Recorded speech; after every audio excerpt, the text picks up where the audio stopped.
Boa noite a todos os amigos presentes e boa noite aos nossos companheiros que sempre nos acompanham através do Facebook.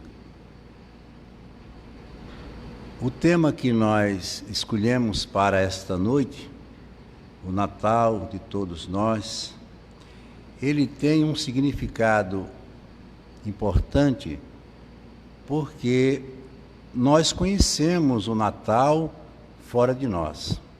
Como estamos nos aproximando das comemorações natalinas, comemorações essas que têm como significado o nascimento de Jesus.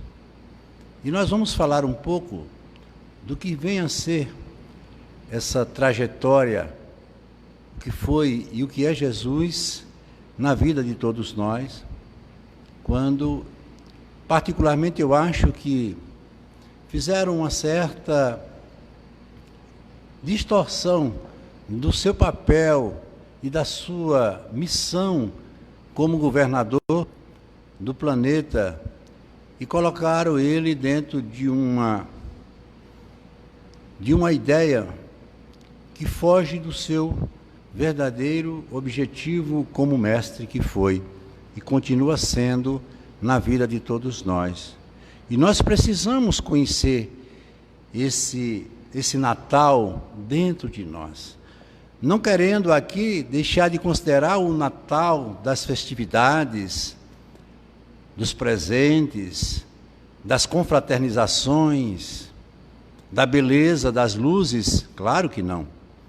Nós não podemos jamais fugir dessa realidade que faz parte da tradição de anos e anos que vem se mantendo praticamente no mundo todo, abraçado pelo cristianismo. Então, apesar dele ser Jesus, o governador do planeta, ele veio até nós através ou pela manjedoura. Imaginar uma manjedoura seria buscarmos dentro do nosso pensamento um dos lugares mais tristes e mais inadequado para um ser humano ali viver, muito menos nascer. Mas havia um propósito, como nós vamos ver mais adiante, do porquê Jesus ter vindo da maneira que veio. Eu sempre costumo dizer, sendo ele quem ele era e quem ele é, pelo poder e pela a evolução espiritual que ele detém, como sendo um espírito puro e perfeito, o mais perfeito de todos os espíritos que por aqui já esteve, ele poderia vir na condição que ele desejasse. Mas ele se fez de humilde, para nos mostrar a importância da humildade. Ele, como o maior de todos, veio sem nenhum título de riqueza ou de nobreza, nos mostrando que não importa o ponto de partida, mas aonde nós queremos chegar. Mesmo não tendo nada, você pode ter tudo com Jesus. Graças ao entendimento, através da doutrina espírita, nós vivemos aonde projetamos o nosso pensamento. Vejam que a doutrina ela traz essa grande ajuda a nossa projeção mental. Somos aquilo que verdadeiramente pensamos que somos.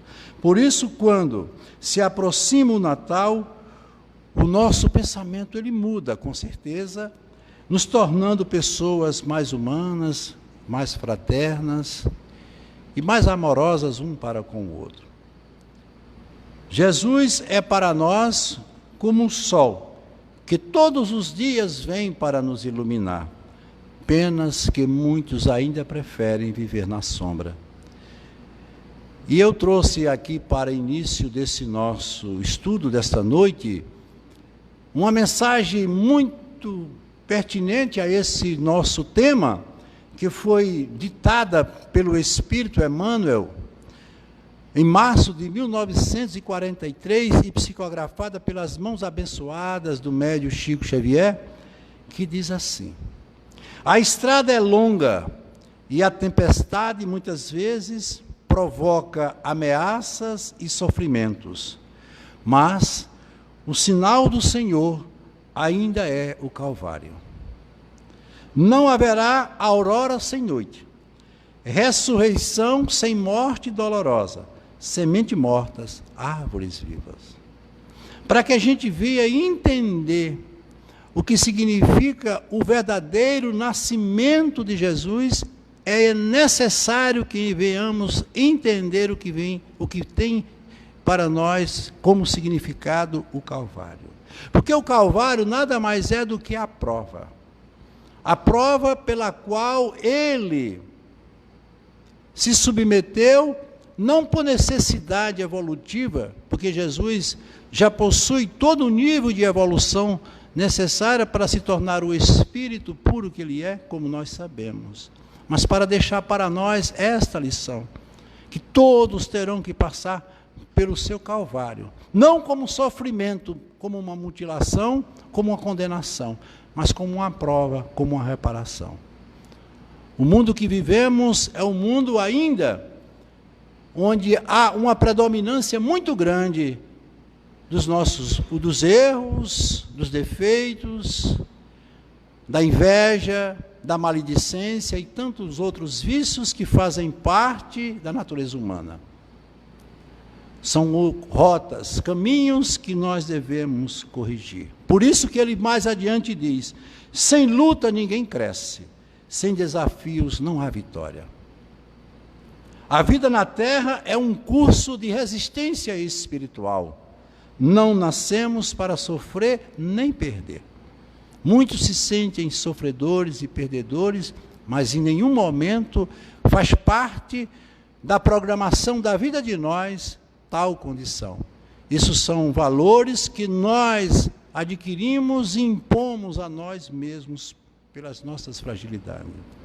A semente, para germinar, luta enfrentando a escuridão da terra, sendo enterrada viva. Resiste ao calor do sol, à chuva, à tempestade. Enfim, tudo lhe parece hostil, mas ela tem o seu papel a cumprir. É exatamente a história que nós vamos narrar, que é a história do Mestre Jesus. Por termos sido criados simples e ignorantes, somos como semente plantadas no solo da vida. Como seres possuímos a genética de Deus. Se o grão de trigo não morrer, ele não vira pão que alimenta.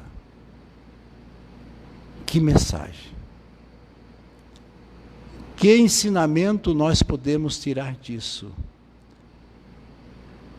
Mas, além de narrar o nascimento e vida de Jesus, através de Humberto de Campos, ele fala de Maria.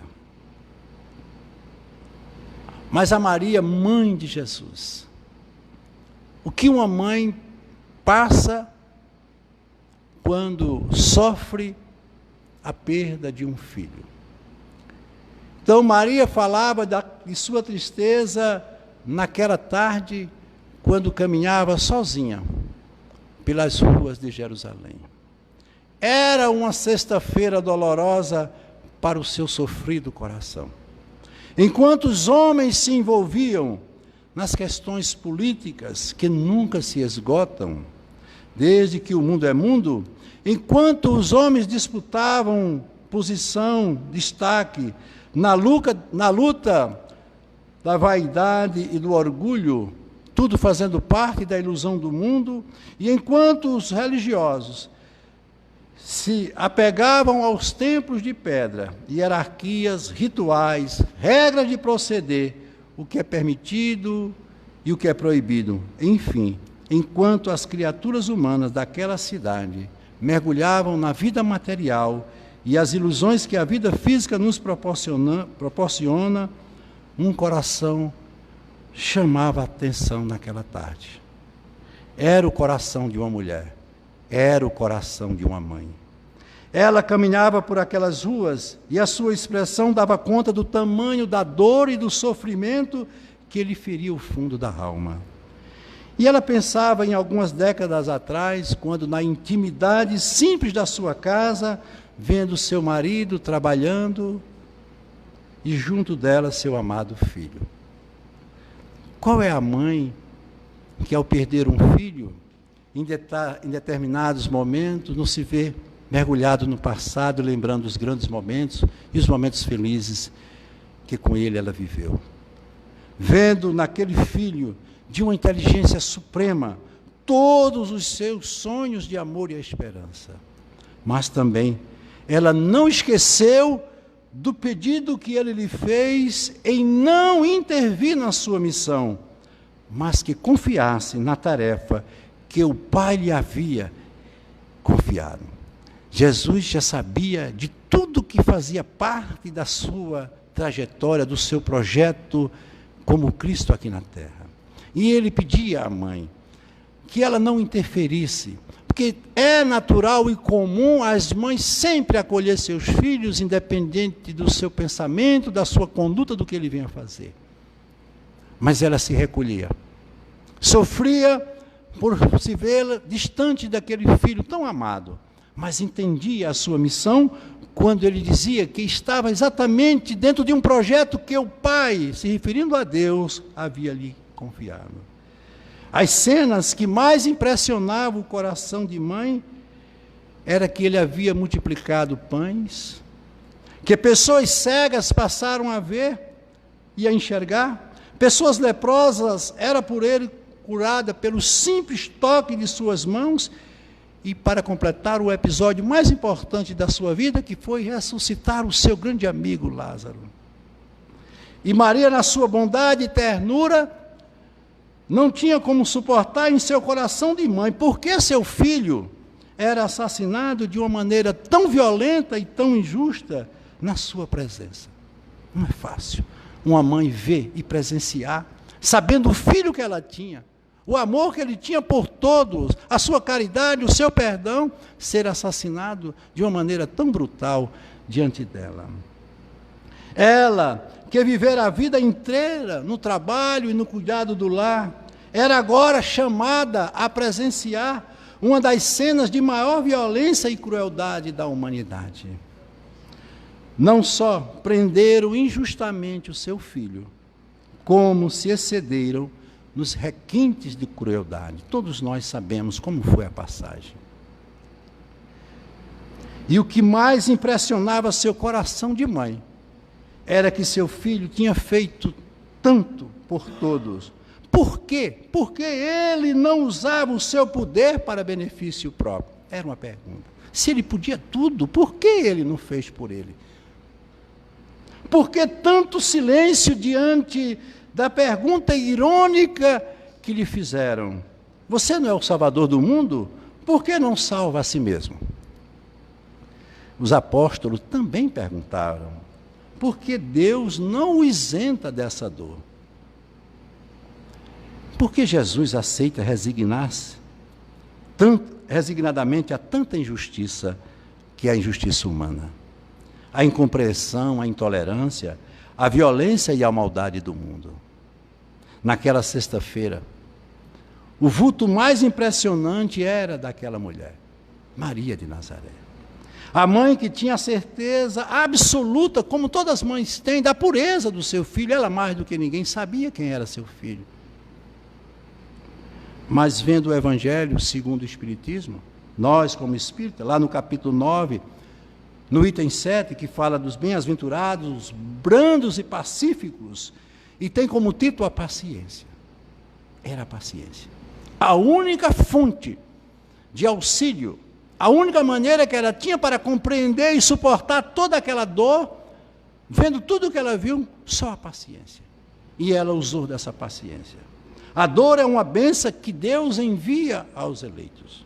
Todos nós. Nenhum aqui está livre ou isento de passar pela dor. Mas a dor não significa sofrimento. A dor é um dispositivo, é uma espécie de um alarme que é acionado no momento em que nós violamos a lei natural, que é a lei de Deus. Seja ela em que âmbito for.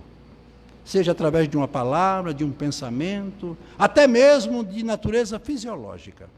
Ela é a bênção, como aqui ele diz, enviada para os eleitos. E é pela dor que nesse mundo, que é a dor que neste mundo encontrarão o amor e a justiça de Deus. Vejam que agora a gente começa a entender o porquê do Calvário e o porquê de todo o sofrimento de Jesus. Ele está exatamente dando encaminhamento, como mestre que era, a cada um de nós, o meio para alcançarmos a glória e o amor de Deus em toda a sua plenitude. E falando do Natal, que significa nascimento, podemos dizer que foi exatamente numa manhã de domingo que Jesus se apresentou aos apóstolos, alegre, feliz e sem mágoas, ou ressentimento por tudo que lhe fizeram, mas provando a imortalidade da alma e trazendo consolo e esperança. Só naquele exato momento é que eles passaram a acreditar quem verdadeiramente Jesus era. Então, é exatamente aí aonde Jesus nasce. Aquele nascimento na simbologia da manjedoura, onde ele manifestava toda a simplicidade. Quando ele dizia que não importa de onde eu venho, mas para onde eu vou. Agora a gente pode entender que o que Jesus fez de mais importante aqui na terra, e ainda hoje perdura como grande projeto da nossa libertação, é nos entendermos um com o outro. É o amor ao próximo como a si mesmo. E que sem essa prerrogativa, sem essa condição, não temos como seguir as suas experiências, os seus ensinamentos, os seus exemplos. Quando ele volta naquela manhã de domingo, quando aquele grupo de jovens que o seguiam estavam acuados, com medo. Ora, se fizeram o que fizeram com o mestre, imagine o que eles não farão conosco. E eles se esconderam naquele local, para ali ficarem, na espera de uma hora para outra, serem atingidos, atacados, ou resgatados pelos que lhe procuravam. De repente eles veem chegar o mestre. Era Jesus. Mostrando o verdadeiro nascimento, trazendo, depois de tudo que lhe fizeram, como ele diz aqui, a paciência, a paz, o sorriso, como se nada tivesse acontecido, sem mágoas e sem ressentimento, porque ele tinha tudo para condenar aqueles que lhe fizeram tanto mal, porque ele nada fez para motivar o que ele recebeu como punição, como castigo. E a humanidade assim fez e assim permanece fazendo. E para tanto, ele traz, naquele exato momento, essa mensagem de reencontro. Por isso que o Natal, esse Natal que existe dentro de cada um de nós, diferente desse Natal, das manifestações, das comemorações, dos presentes, esse Natal é um Natal de reflexão, é um Natal do perdão, do encontro, da mão estendida, do abraço fraterno.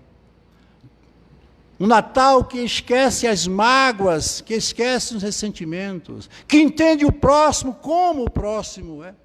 Quando ele nos mostra nessa sua proposta que não somos iguais, que temos os nossos motivos para sermos o que somos, porque só a reencarnação, como nós espíritas defendemos, é que pode nos fortalecer nas propostas de vida que cada um de nós tem. As nossas dores, as nossas mágoas, são resquícios dos nossos desequilíbrios, das nossas desarmonias e da nossa ausência desse Jesus na vida de todos nós. Por isso que ele diz: eu não vim trazer a paz.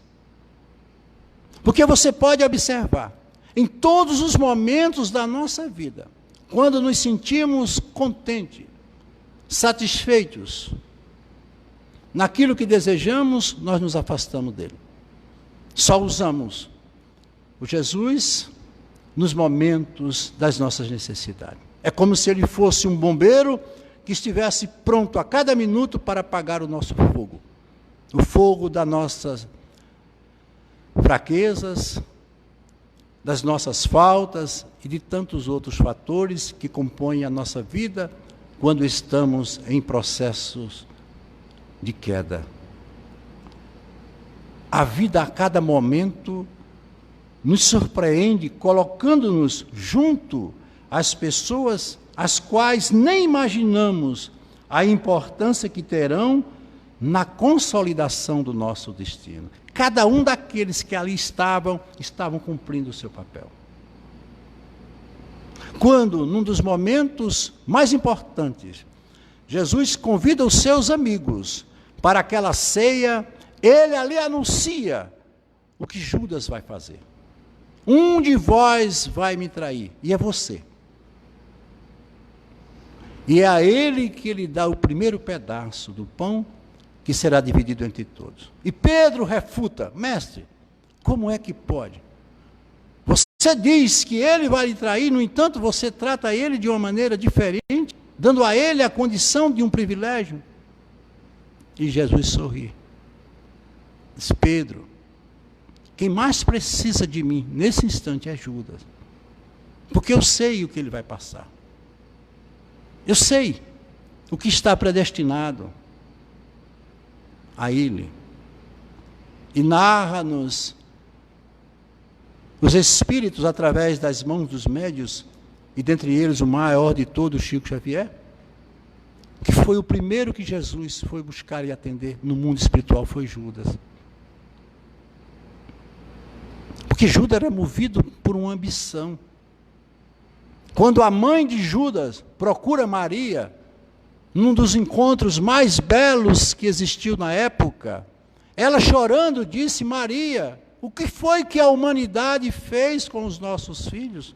Por que meu filho fez o que fez com o teu filho, se ele só falava nele do amor que sentia?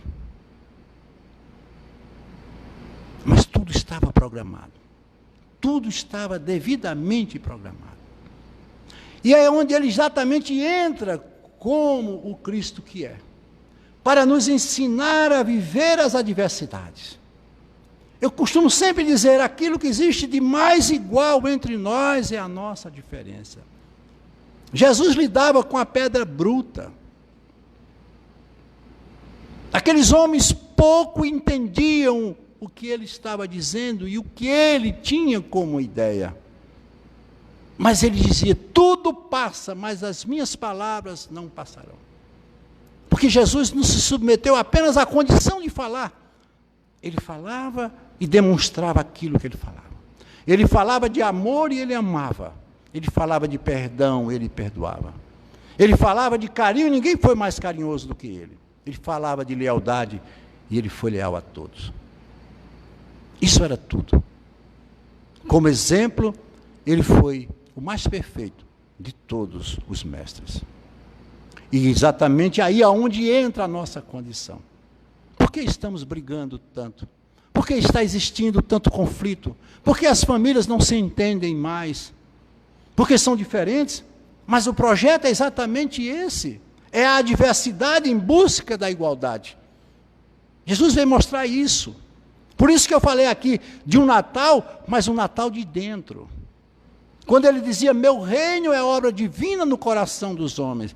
Jesus não veio fazer uma revolução, senão dentro da consciência do coração de cada um de nós. E ainda hoje ele espera uma resposta, e pouco ele tem recebido em termos de conduta e de comportamento, porque a humanidade cada vez marcha para o desentendimento, para a guerra, para a maldade. E não vai ser um Natal Um único Natal que vai mudar coisas que são tão difíceis de serem mudadas, porque muito do que nós somos está cristalizado, está condensado dentro da nossa carga mental. Somente no decorrer dos acontecimentos é que iremos perceber que tudo obedece a um plano inteligente que a cada momento nos surpreende com situações nem sempre agradáveis, mas que, na verdade, acabam nos proporcionando um bem muito grande, que é exatamente o vencer as adversidades. Eu vim e venci o mundo. Veja que ele, quando faz essa afirmativa, ele não faz isso com um tom de prepotência, de grandeza, de superioridade. Ele vem nos mostrar que a humildade vence tudo. Quando o próprio Pedro, em determinado momento, diz: mestre, por quê? Por que o senhor não respondeu aqueles questionamentos? Quando o próprio tribunal, de uma maneira inquisitória, lhe perguntava: cadê seu reino? E você nada disse? Por quê? E ele disse com muita clareza: Pedro, não se diz a verdade a uma mente mentirosa. Eu não tinha nada para dizer, porque eles não tinham nada para ouvir. Eles tinham que fazer o que eles sabiam fazer. Quando as pessoas nos ofendem, porque elas estão ofendidas. Quando as pessoas nos agridem, é porque elas estão agredidas. Quando a gente fala mal de alguém, é porque o mal está em cada um de nós. Nós só damos aquilo que temos. No dia que o mundo só tiver amor, todos vão se amar. Mas é difícil a gente encontrar esse ponto comum, porque ainda vivemos nos degladiando uns com os outros, movidos por sentimentos tão pobres como a vaidade e principalmente o egoísmo. Jesus não seguia ninguém. Ele conseguia ser ele mesmo. Isso é muito importante.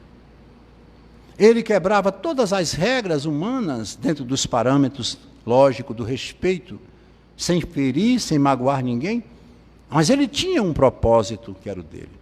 Porque nós somos muito de sermos levados pelas influências dos outros. As pessoas muitas vezes comandam verdadeiramente nossas vidas, porque perdemos a autoridade de nós mesmos. Eu sempre digo, o que mais temos que fazer aqui, como experiência de vida, é nos conhecermos. E ele veio provocar esse autoconhecimento. Por isso que ele disse: eu vim em busca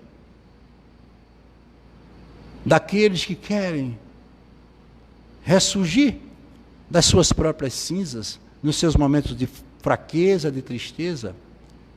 E lá eu estarei para dar a minha contribuição. Mas não esqueça, eu sou o mestre. A condição do mestre é ensinar. O aluno aprende se quiser. A condição de aprender e entender é de cada um de nós.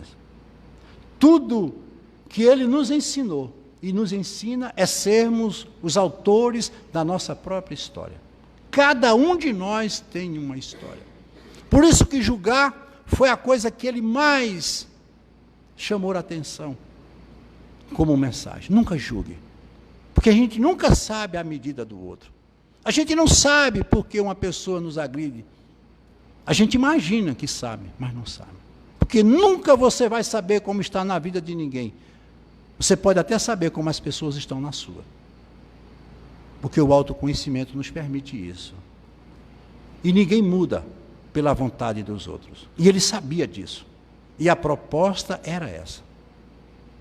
Mas para que ele pudesse dar sentido e fazer valer toda a sua necessidade como experiência, ele tinha que tocar nesses fatores que fazem parte do contexto da vida de todos nós. Tudo que você evita, um dia a vida lhe entrega. Não adianta fugir. Não adianta. A gente tem um hábito de querer fugir e buscar os desvios. Não faça isso. A vida é como se você seguisse na condição de um carro por uma estrada pavimentada, asfaltada. E você começa seguindo e começa a cansar.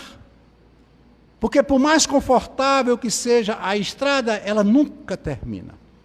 E aí você se sentindo incomodado, usando da astúcia humana que é natural, você começa a buscar os desvios. Primeiro você pega a banqueta, já enfrenta um desnível. Não satisfeito com a banqueta, porque ela ainda está muito ligada à estrada, e tudo ainda permanece monótono, sem sentido, ele começa a buscar as estradas vicinais, que são os desvios. E daqui a pouco ele está entrando num buraco, num aclive, num declive, até que finalmente ele chega num lamaçal e ali ele atola. A gente faz isso com a vida. Mas não queira procurar voltar por outro caminho, porque você vai se perder mais ainda. Para voltar à estrada, você tem que refazer o mesmo caminho, enfrentando as mesmas dificuldades que você enfrentou. Não como castigo nem punição, mas como experiência a ser vivida. Porque feito, você tem que saber que fez. Tudo que você evita, um dia a vida lhe entrega. Quando você passa a perceber e ver a necessidade desses aprendizados, aí começamos a entender o porquê de Jesus não ter propriamente nascido para nós naquela manjedoura, onde ele colocava sempre o início de uma trajetória, o início de uma vida. Mas um Jesus que ressuscitou. O que significa, como eu disse, esse ressuscitar? É mostrar que por ter passado por tudo o que ele passou, ele continuava sendo ele mesmo, pelo espírito imortal que ele era. Mas ele dizia: podereis fazer o que eu faço e muito mais. Ele delegou essa condição a nós. Então todos nós vamos ter o nosso Calvário. E o que é este Calvário? São as nossas provas. Por isso, nunca reclame daquilo que você está vivendo, da família que você tem, da condição que lhe é imposta, porque tudo isso está na programação da sua vida. E talvez seja esses processos que vão lhe libertar, para fazer você ressurgir, voltando da maneira como ele voltou, tranquilo e calmo, como se nada tivesse acontecido. Jesus não sentiu dor, porque o corpo de um espírito puro não consegue ser maculado e jamais sente dor. Porque a dor, segundo o próprio Emmanuel, é provocada pela desarmonia ou pelo desequilíbrio da alma. Jesus não era um espírito desequilibrado, muito pelo contrário. E o sofrimento é decorrente da ignorância. Jesus não era ignorante. A dor e o sofrimento ele deixou para nós como exemplo de provas. E as duras provas que nós passamos pela imaturidade da vida que levamos. Isso não deixava de ser um alerta, uma aula prática, nos mostrando como devemos conduzir a nossa vida. A tristeza com Deus nos leva a uma reflexão e uma necessidade de mudança que, sendo feita, nos traz alegria. Já a tristeza com os homens nos leva à revolta, ao abatimento, às doenças, e permanece um tempo todo nos cobrando atitude de mudança. Veja como ele faz aqui, é uma advertência no que diz respeito à nossa tristeza. Se eu estou com Deus, eu não tenho por que duvidar. Porque eu costumo sempre dizer, Deus não erra. Quando, no nascimento de Jesus, mais uma vez, voltando,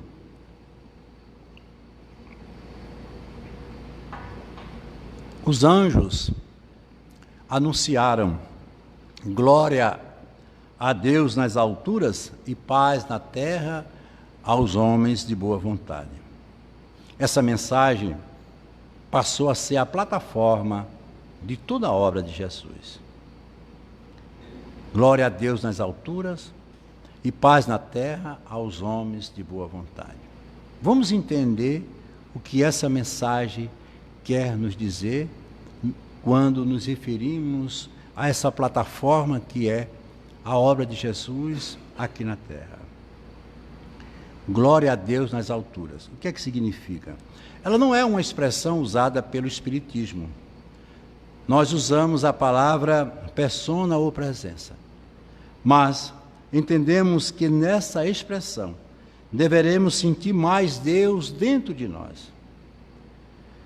Porque até mesmo a tristeza com Deus nos torna pessoas melhores e felizes, colocando nossa vida em serviço, obedecendo às suas leis.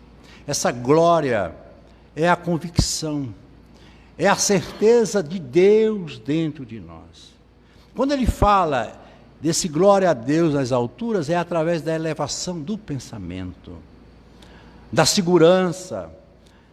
Quando você não tem uma fé que acredita por acreditar, mas uma fé consciente, uma fé que dará a você uma confiança, uma certeza daquilo que você tem.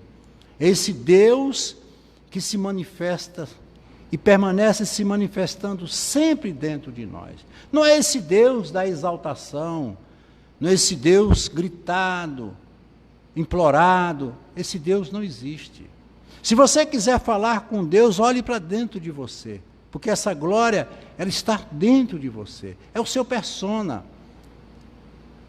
É essa presença permanente. Deus nunca vai estar fora de nós. Disso você pode ter certeza. Nunca.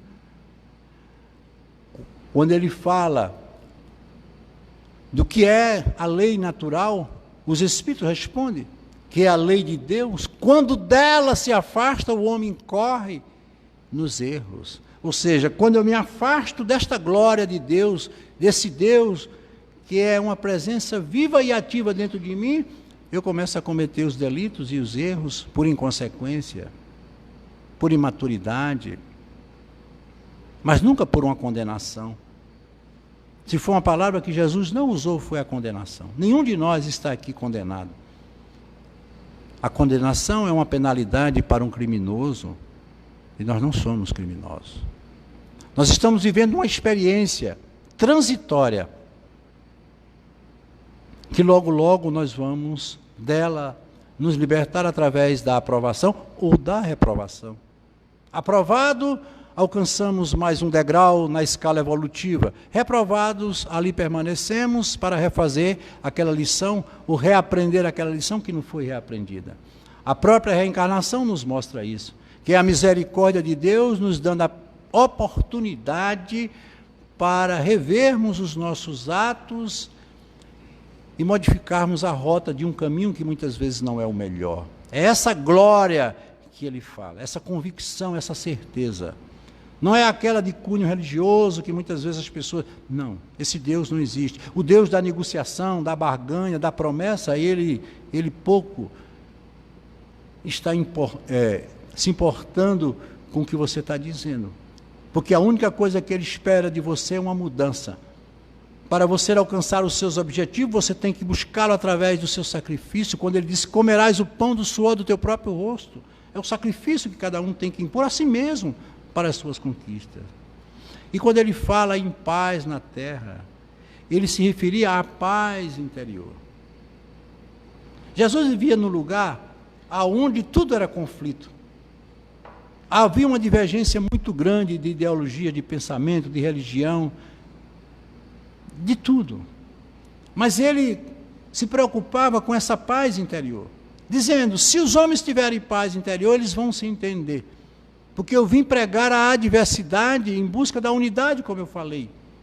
Quando cada um entender o espaço, a condição de cada um, a vida começa a fluir. Não adianta você querer que as pessoas mudem para satisfazer o seu desejo, a sua vontade. Isso não é verdade. A relação não é um sistema correcional. As pessoas se corrigem por si mesmas. A gente dá a ela os meios, os sinais, mas elas têm que assumir isto para ela. Ninguém entra na casa do outro por vontade própria. Cada casa tem um dono E essa casa que eu me refiro é a casa mental, movida pela consciência de cada um de nós. Eu posso passar o dia todinho lhe dizendo uma verdade e você não entendê-la como verdade. É uma questão sua. Então essa paz interior, glória a Deus nas alturas, e paz na terra, porque todos nós, essa terra é o universo interior. Nós vivemos uma guerra intensa dentro de nós, que são os nossos conflitos, os nossos medos, as nossas incertezas, as nossas raivas, essas vozes que falam constantemente, muitas vezes nos condenando, nos acusando, e nos demove, nos coloca muitas vezes em situações de dificuldade. Ele falava dessa paz. É você dizer, eu estou passando por um problema. Eu sei que está sendo difícil, mas eu vou superar. Porque a glória está dentro de mim. E essa paz, com certeza, ela se instalará. E eu vencerei todos os meus obstáculos, porque eu não vim aqui para sofrer nem para perder. O projeto da vida é um projeto de crescimento, de evolução. E para tanto é preciso que haja paz. Não adianta. E boa vontade. O que é a boa vontade? É exatamente a mais importante das condições que Jesus trouxe para que nós entendêssemos como sendo o único meio para nós alcançarmos essa glória. Aquilo que ele disse a Maria, sua mãe, eu vim para cumprir aquilo que o Pai me pediu, era exatamente isso, a boa vontade. Nos ensinar a vivermos diante das adversidades. Porque a experiência humana, ela é exatamente pautada nesse princípio, que é o princípio do conflito. Por isso que ele disse, eu não vim trazer a paz, até hoje eu não entendia por que ele falava em trazer. A guerra é exatamente colocar um diante do outro, não para guerrear, mas para entender ou se entender. E para tanto é preciso que exista boa vontade. A vontade é uma manifestação daquilo que nós construímos dentro de nós. Para tanto é preciso que você tenha bons sentimentos.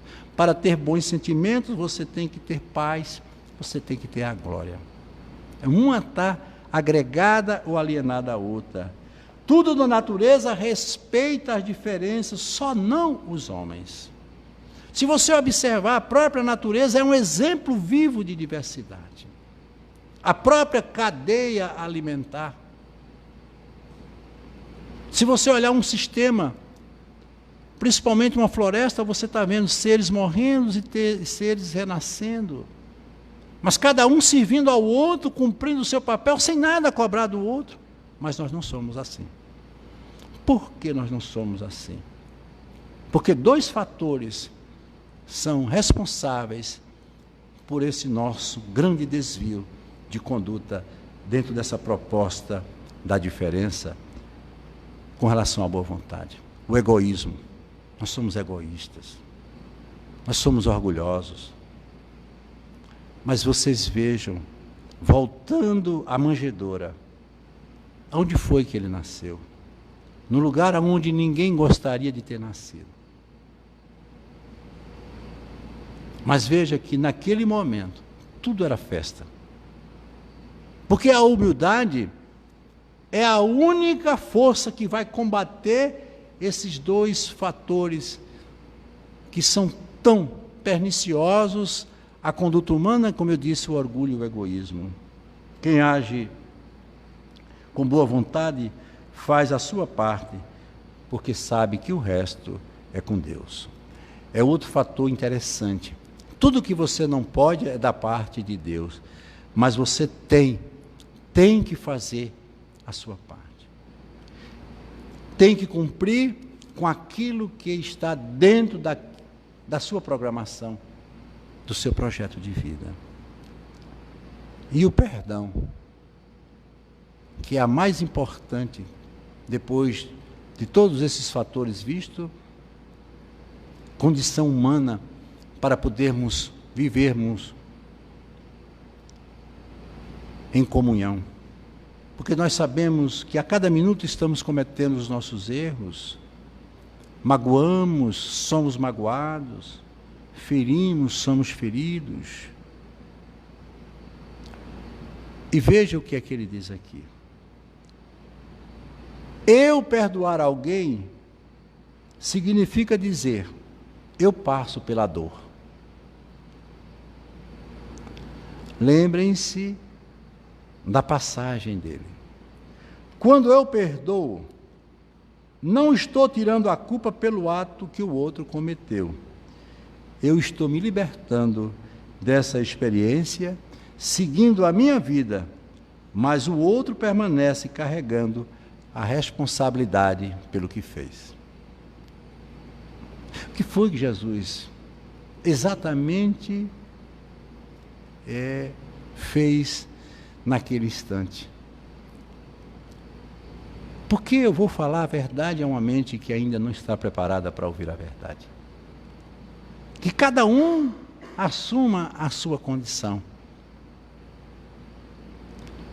Mas veja que o projeto era exatamente esse: respeitar a fraqueza humana.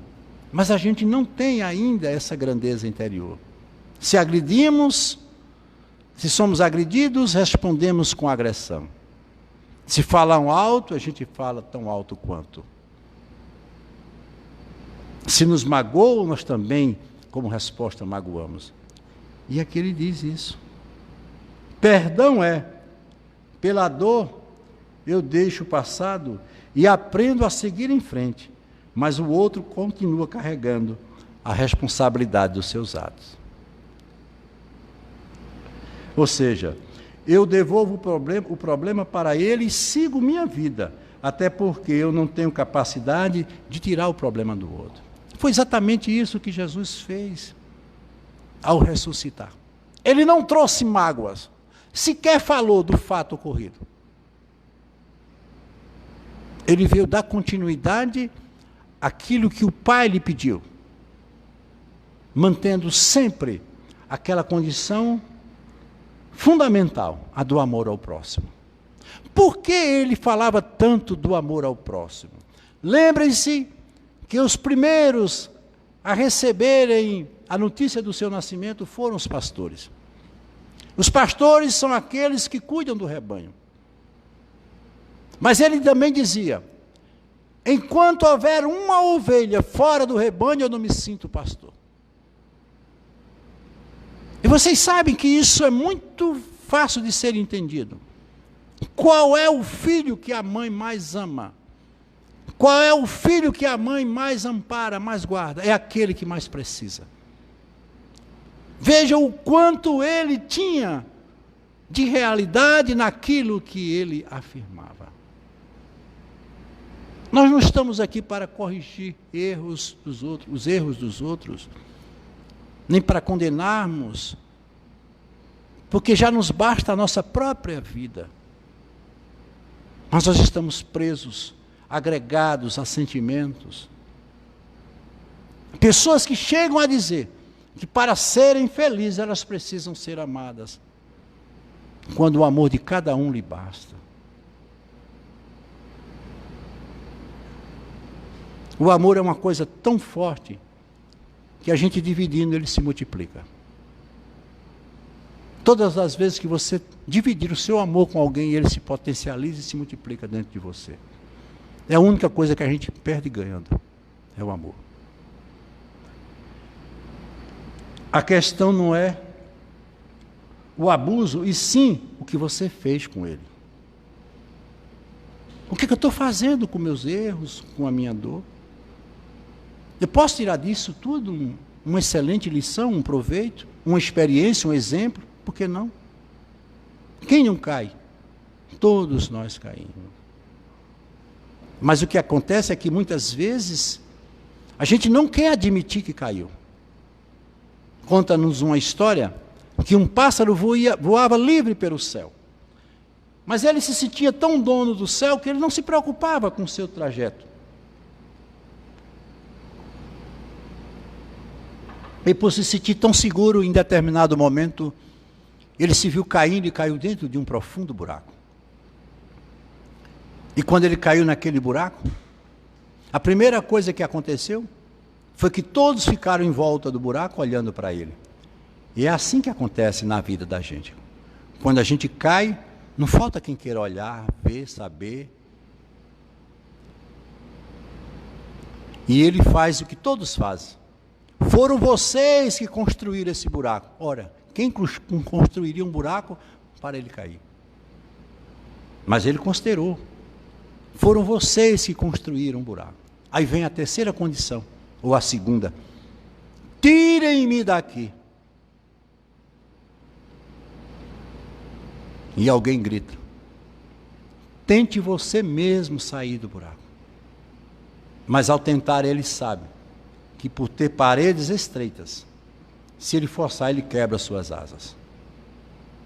E não tendo coragem e persistência, ele diz a si mesmo, eu nasci para ficar dentro de um buraco. E ali ele fica. E ele adormece. E o tempo passa. E de repente ele acorda. Já não tem mais gente. E vem nele o desejo e a vontade de querer sair do buraco. E ele diz a si mesmo, eu sei que posso sair. Mas o tempo passou. Ele já não tem mais força para sair. E assim é a vida. Quantos de nós está deixando para amanhã o que pode fazer hoje? E ninguém está livre de cair no buraco. Quando nós perdoamos, é porque nos achamos superior ao outro. Vocês estão entendendo agora porque Jesus pediu que não usássemos a condenação e muito menos o perdão. Perdoar não deixa de ser uma ação de prepotência. Porque só perdoa quem julga. E há quem diga, Deus perdoa, Deus não perdoa, porque Deus não julga ninguém. O tribunal que julga cada um de nós é o tribunal da consciência. É você mesmo que vai delinear, julgar, absorver todos os seus atos. Porque você foi programado dentro de um projeto de perfeição. Se Deus é perfeito, tudo o que Ele criou, Ele é perfeito. Mas nós ainda agimos de forma imperfeita, pelo nosso pensamento, pelo nosso comportamento e principalmente pela nossa imaturidade. Então é preciso ter muito cuidado com esse tipo de pensamento. Perdoar, preste atenção no que eu vou dizer aqui, gente. Perdoar não é esquecer o mal. Perdoar é não devolver o mal. Porque quando alguém nos faz algo que nos ofende, essa ofensa ela não sai tão facilmente da gente. E se você esquecer o mal que alguém lhe fez, ele pode até continuar fazendo. Então é preciso que você não esqueça. E procure sempre arrumar um mecanismo de defesa para não ser novamente vítima daquele que lhe fez o mal. Agora, nunca queira devolver a ele. Porque se você devolver, você fica igual a ele. Você se torna tão igual a ele. Todas as vezes que nós estamos agindo dessa forma, estamos nos entregando à nossa própria imaturidade, por achar que podemos resolver dessa maneira e não se resolve. Desculpar é querer tirar a culpa do outro. Isso ninguém consegue. Ah, eu desculpo, não pode. Culpa é uma coisa muito pessoal. Culpa é uma condenação, uma autocondenação.